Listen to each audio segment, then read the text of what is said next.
നമ്മള് പാവങ്ങളാണേ. പുറംകഥയിൽ കിട്ടാൻ ജാനുവിടത്തി അല്ലാതെ ആരുണ്ടി ചാത്തനൂര്. ഒന്ന് പോടി അവിടുന്ന്. നീ ചിരിക്കണ്ട പെണ്ണേ, നിനക്ക് ഇടി അല്പം കൂടുന്നുണ്ട്.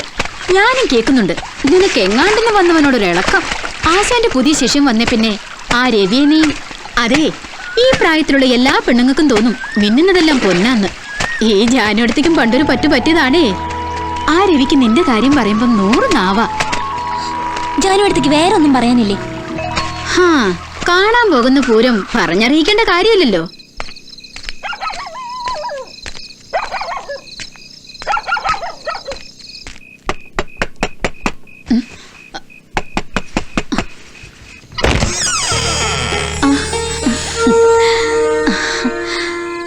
ആശാന്റെ പ്രിയ ശിഷ്യൻ എന്നെ ദഹിപ്പിച്ചു കളയുന്ന ഞാൻ കരുതിയത്. ഈ നാട്ടിൽ പലർക്കും ഞാനും ആശാനാ, പക്ഷെ നീ ശിക്ഷപ്പെടേണ്ടി വരില്ല.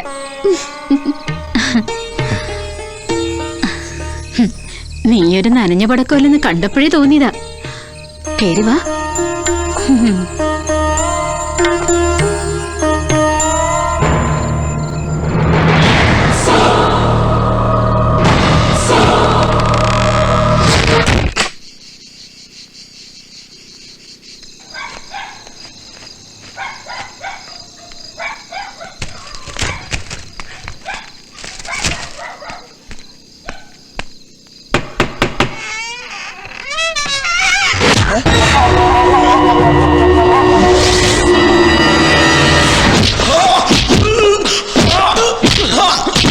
ഉണ്ടായത് സത്യം പോലെ പറഞ്ഞ ദേഹം മെനക്കെടാതെ രക്ഷപ്പെടാം. സത്യം പറ, എന്തിനാ അവളെ കൊന്നത്? സത്യമായിട്ടും എനിക്കൊന്നും അറിയില്ല സാർ. ഇവന്റെ ബന്ധുക്കൾ വന്നിട്ടുണ്ട്.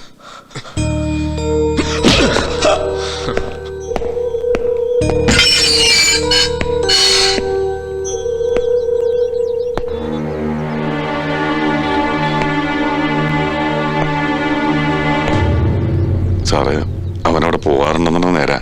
എന്ന് വെച്ച് അവരെ കൊല്ലണ്ട കാര്യമൊന്നുമില്ല രവിക്ക്. വലിയ നിയമം പറഞ്ഞ് ഇവിടെ വരാതെ തടി തപ്പിയല്ലേ നിങ്ങള്? ഇപ്പൊ എന്തായി? അവരെ ഇങ്ങോട്ട് കൊണ്ടുപോടോ. ഇപ്പൊ കൊണ്ടുപോയിക്കോ. വിളിപ്പിക്കുമ്പോ ആളിവിടെ ഉണ്ടാവണം. ശരി സാറേ, പറയുമ്പോ ഞാൻ എത്തിച്ചോളാം. പോയിക്കോ. ഈ പരിസരം വിട്ട് പോകരുത്, മനസ്സിലായല്ലോ? അപ്പോഴേ ഒന്ന് നിന്നേ. അന്ന് എന്നെ നിയമം പറഞ്ഞ് വിരട്ടി ഒരുത്തനുണ്ടല്ലോ, എന്താ അവന്റെ പേര്? ശിവൻ. എന്റെ കൂടെ നിൽക്കുന്നവനാ സാറേ. എന്താ കാര്യം? ഒന്നുമില്ല, പോയിക്കോ.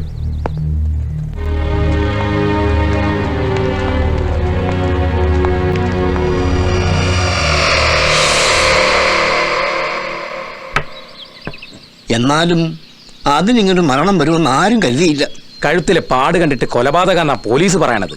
കെട്ടിത്തൂങ്ങിയ സാരി മുറുകിയാലും പാട് വരാണ്ടിരിക്കില്ലല്ലോ. ബന്ധുക്കളെന്ന് പറയാ ഒരു അമ്മാവ് മാത്രല്ലേ ഉള്ളൂ. വിവരം അറിയിച്ചിട്ട് ശവം കാണാൻ പോലും അയാൾ വന്നിട്ടില്ല. എന്തിന് വേറെ ബന്ധുക്കള്? ഇവിടെയുള്ള മിക്ക മാന്യന്മാരും അവൾക്ക് ബന്ധുക്കളാ. തെരഞ്ഞെടുപ്പ് കഴിഞ്ഞിട്ടും വോട്ട് ചോദിക്കാൻ ജാനുവിന്റെ അടുക്ക പോയവരൊക്കെ ഇവിടെ ഉണ്ട്. ഒരുമാതിരി മറ്റേ വർത്താനം പറഞ്ഞിട്ടുണ്ടല്ലോ. ഇനി അതിന്റെ പേരിൽ ഇവിടെ വഴക്ക് വേണ്ട.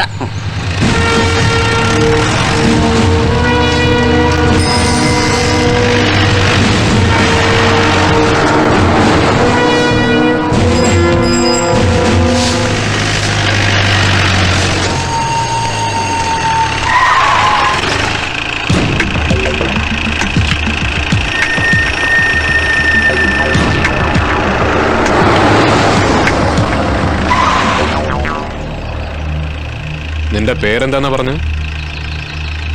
ശിവൻ. ശിവൻ.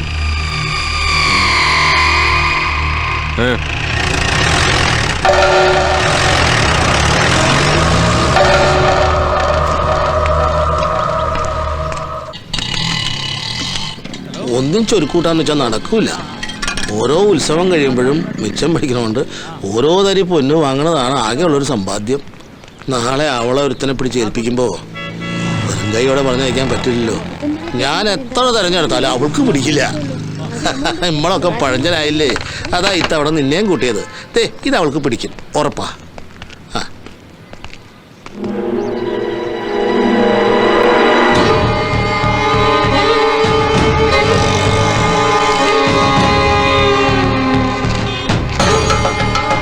എവിടെ? ഏത് വക്കീലിന്റെ അടുത്ത്?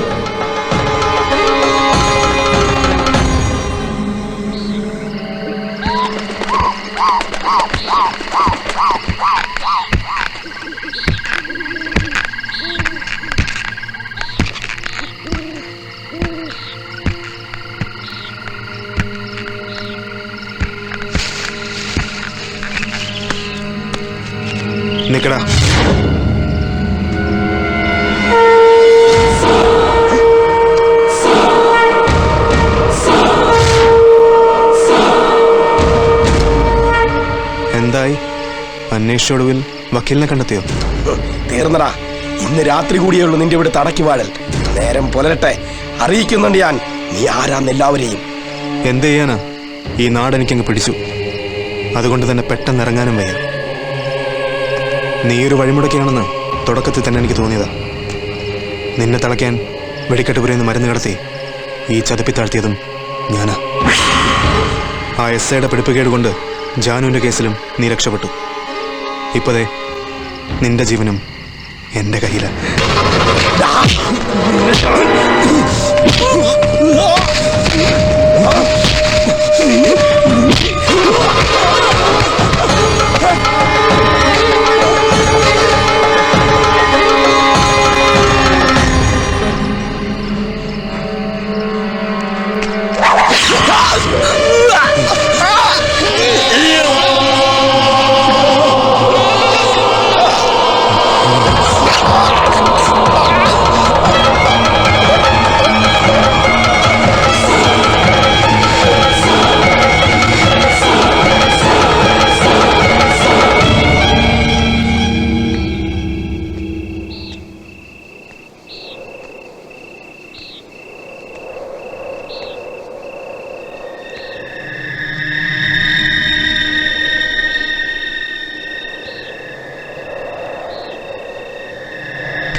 എന്താ ഇവിടെ?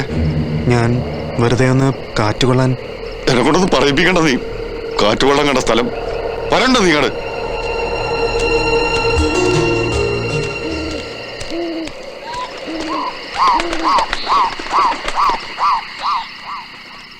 ടൗണ് വരെ പോയിട്ട് വരാന്ന് പറഞ്ഞു പോയി എന്റെ ചെക്കൻ ഇതുവരെ വന്നിട്ടില്ല.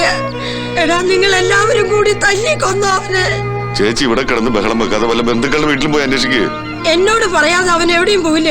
നിങ്ങൾക്കറിയാം എവിടെയുള്ളതെന്ന്. പറഞ്ഞിട്ട് പോടെ ഒരു തൽപുത്രൻ. അവനെ എവിടെയെന്ന് പോയി തെരഞ്ഞു പിടിച്ചിട്ട് കൊണ്ടുപോടി നീ. അല്ലെങ്കിൽ SI ചോദിക്കുമ്പോ ഞങ്ങൾ കൊടുക്കും. തള്ളേ മോനുകൂട്ടുള്ള നടങ്കളിയേ ഇനി ഇവിടെ വേണ്ടട്ടോ.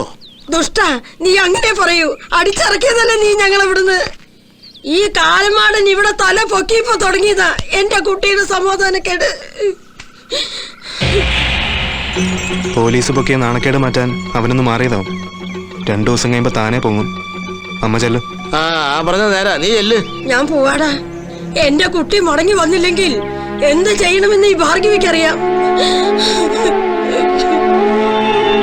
പറഞ്ഞതുപോലെ ആ ചെക്കൻ എവിടെ പോയി കിടക്കാനാവോ? ആ SIയെ പേടിച്ച് നാട് വിട്ടതാവും. ശിവകാശിയിലോ മറ്റോ വല്ല പടക്ക കമ്പനിയിലും ജോലി കയറിയിട്ടുണ്ടാവും. ഈ പണി അറിയാവുന്നവർക്ക് അവിടെ നല്ല മതിപ്പാ.